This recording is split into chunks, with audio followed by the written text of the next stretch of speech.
Bonjour à tous, pour cette nouvelle année, les musées vous invitent à découvrir ou redécouvrir les richesses des collections de la ville de Liège. À la Bovry, l'exposition Liège chef-d'œuvre offre aux visiteurs un véritable voyage à la découverte des pièces majeures des collections du musée des Beaux-Arts.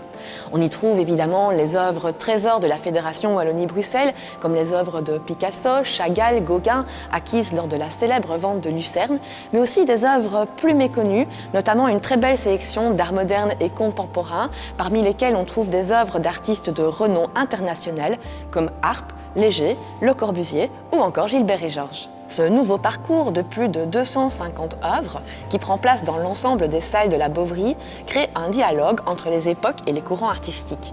Cette promenade à travers l'histoire de l'art est complétée par des focus qui mettent en lumière des artistes comme Rick Wouters ou encore James Ensor. Des tableaux exceptionnels, fruits de nouvelles acquisitions et de nouveaux dépôts, complètent l'exposition, comme notamment des œuvres de Picasso, Malevich et Robert Delaunay. L'exposition est à découvrir jusqu'au 18 août et Fanny Moons, collaboratrice scientifique, nous présente cette exposition et la manière dont elle s'est construite.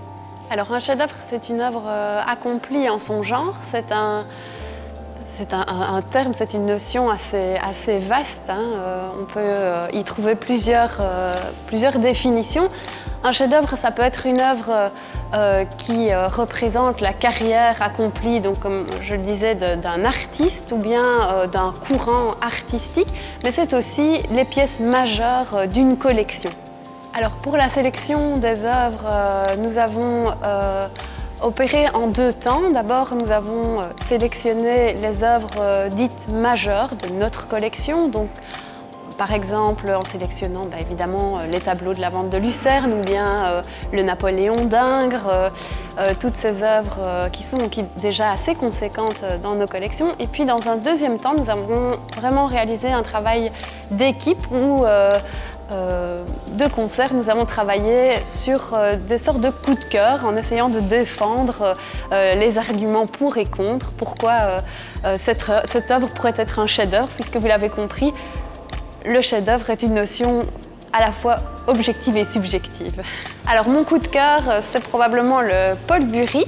Il est représenté ici dans l'exposition, mais également sous forme d'un petit focus dans la galerie basse. Et vous verrez un ensemble de 7 œuvres qui reprennent vraiment les débuts de son abstraction jusqu'à l'art cinétique. Autour de cette exposition phare de l'année, ne manquez pas de découvrir le programme des différents événements nocturnes et activités qui vous seront proposés.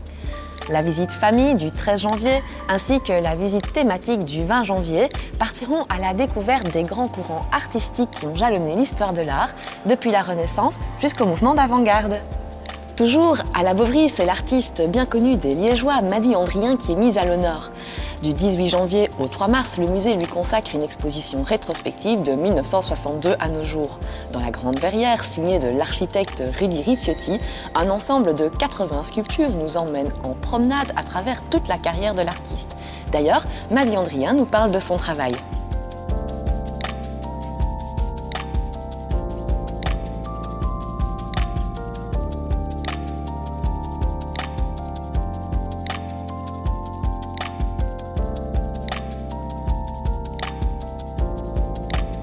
En fait, je suis entrée à l'académie, j'avais 14 ans et je voulais faire de la peinture. Et puis en cours d'études, un professeur a trouvé que j'avais vraiment le sens du volume et que je devrais essayer. Donc j'ai essayé et ça m'a plu parce que je trouvais que j'avais le sentiment de construire plus quelque chose. Alors mon matériau préféré, c'est la terre glaise. À travers tout, j'aime bien toucher à d'autres matériaux, mais principalement mon matériau, c'est la terre glaise. Pour le côté sensuel, tactile de la matière. Je regarde autour de moi. Je regarde tout ce qui bouge, toutes les personnes, ce qu'elles font, les actions. Voilà, je trouve toujours les idées autour de moi. C'est la figure humaine qui m'intéresse le plus, c'est les gens, j'aime les voir agir, bouger. J'aime aussi les animaux, mais je serais trop tributaire par les animaux, par copier leur forme. Tandis qu'avec la figure humaine, je peux plus facilement leur faire interpréter des sentiments par des attitudes corporelles et ainsi de suite. Je ne sais pas, je ne peux pas choisir. Il y en a une que je regrette qui ne soit pas à l'exposition, que j'aime beaucoup. C'est le Nanti qui se trouve au musée en plein air du Sartillement et là on ne pouvait pas la déplacer. Donc ça c'est mon seul regret pour la rétrospective. Le musée vous propose le samedi 26 janvier à 11h une visite à deux voix en compagnie de Mady Andrien et d'une historienne de l'art. Venez découvrir son univers où la figure humaine est omniprésente. Enfin, au Grand Cursus, le prochain ciné-musée sera consacré au film de Claude François, Le Pavillon des 12, réalisé en 2016. Le film présente 12 chefs-d'œuvre commentés librement par des poètes belges. Ces 12 chefs-d'œuvre proviennent de collections publiques, privées, sont de styles et d'époques différentes et permettent d'une très belle manière de parcourir l'histoire de l'art belge. Quant à moi, je vous retrouve le mois prochain pour d'autres nouvelles des musées.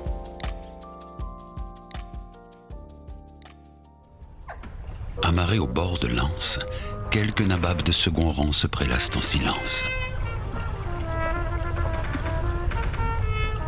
Le climat se prête au songe et à l'indolence.